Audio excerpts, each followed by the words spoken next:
families being more active in directs, if they go the easier route, and maybe sometimes better, investing in a PE fund, let's use a nice round number of $500 million ready to invest in quote unquote funds. And let's assume no negotiation, it is 2 and 20.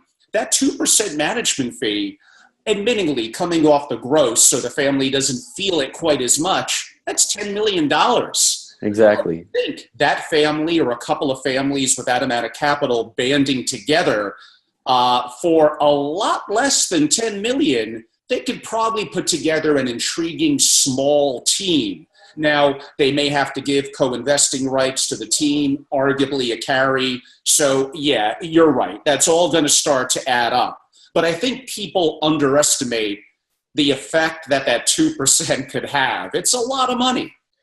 Absolutely. I mean, if you're talking about a $20 billion fund, which, there's certain private equity groups that have even bigger, now you're talking about, really, really large numbers that, can definitely, $200-300 million that, somebody's getting rich off of that. Right. So I agree that, if I were to say where there's a place where the economics can often be reduced, I personally, it would be mainly on the management fee rather than the carried interest. And I think that's the right place, right? I mean, ultimately you want alignment of interests. The management fee is getting paid regardless of performance. And that's not really driving the behaviors that you want. In theory, just with a large fund, you could become very wealthy just purely from the management fees. So, typically when you work with this and you have some sponsor or team members or whatnot that are doing it, you probably will get somewhat collectively close to that 20% mark. But it's in an aligned manner. And from my experience, most of the time, when you build a team internally or work with independent sponsors, there will be the concept of a hurdle. So they're not going to receive a penny of compensation unless a performance compensation, unless they exceed, I've seen 8, 10, even 12% of return. And, that definitely has a strong effect of aligning interests. The last thing I did want to mention with regards to, the club deal across multiple families is the importance of, either replicating a fund structure, which means there is a finite exit and there's liquidity for everybody after a finite amount of time, let's say in 10 years or 5 years or whatever is determined up front.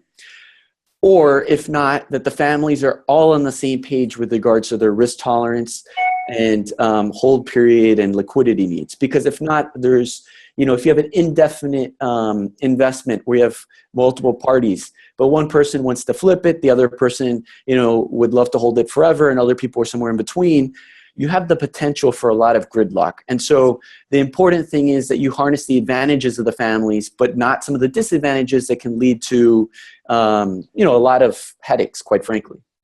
Yeah, I mean, just in commenting, and I'm probably not using new terminology here, but among the challenges in a traditional model of 2 and 20, besides the fact that 2% really adds up, there are some people will say it's a little bit of a rigged game. If I'm good at gathering assets, that 2% is incredibly valuable.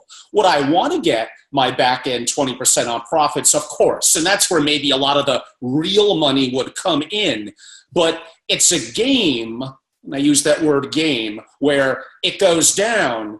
The organization that raised the capital is still getting to 2%. It goes up, they're getting to 2% plus the profits. So calling it rigged is a little unfair. Others have used that terminology, but it does leave you scratching your head.